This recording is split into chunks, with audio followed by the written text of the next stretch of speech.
Hi, and welcome to our Getting Started with Scratch and the Microbit and exploring how to use those two together.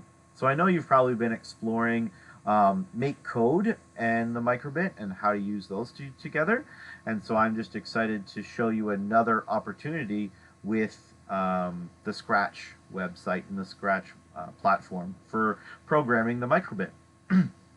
So I'm on the scratch.mit.edu/microbit website, and so it's got details on how to get started, and I'm going to walk through those with you. Also, I've taken the links and these sort of things and also put them into um, our Canvas as well, and so yeah. Okay, so some of the things to get started, just to let you know that it can be used on Windows, Mac, Chrome, and Android devices. But one of the things we got to make sure is that you're using the most up-to-date software there. And you can see that the requirements are there in terms of the software. And then in terms of the hardware, you need to have Bluetooth on your device, and you also need to have Scratch Link. And so Scratch Link is a piece of software that's going to be running on your computer, sort of in the background to allow your microbit to communicate with the Scratch website.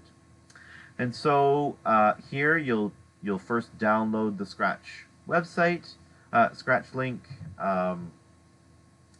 little application, and then have it running in the background. So you'll see here it would run in your little system tray. And so I've already got mine running in my system tray. And then you'll want to go ahead and download the hex file. So you want the microbit to have a certain hex file on there. And so again, you just want to download that. So if we just go over to my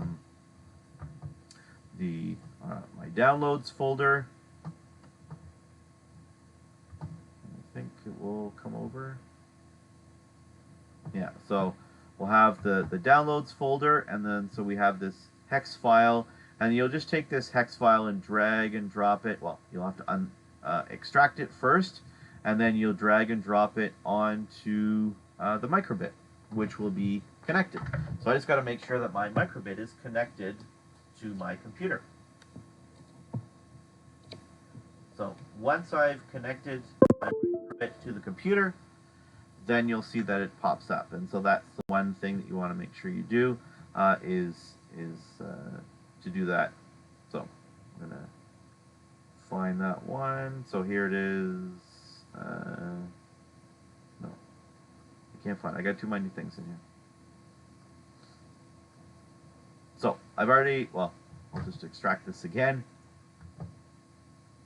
And then, yeah, so you just want to drag this onto the microbit. And then you'll see that it will copy it over. And you'll see the microbit is flashing at the moment.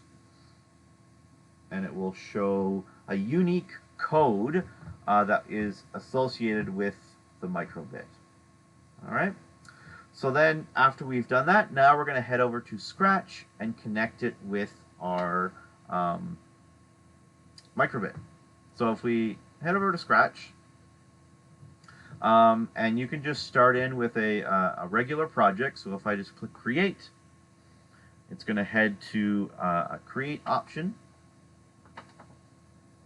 and then we can start exploring with that.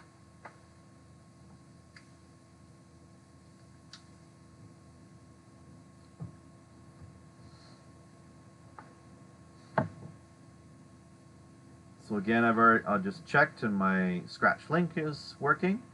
So if I just go down to the bottom left-hand corner here, we just click on that. Those are the extensions, and so those are the extra pieces of Scratch that we can start using.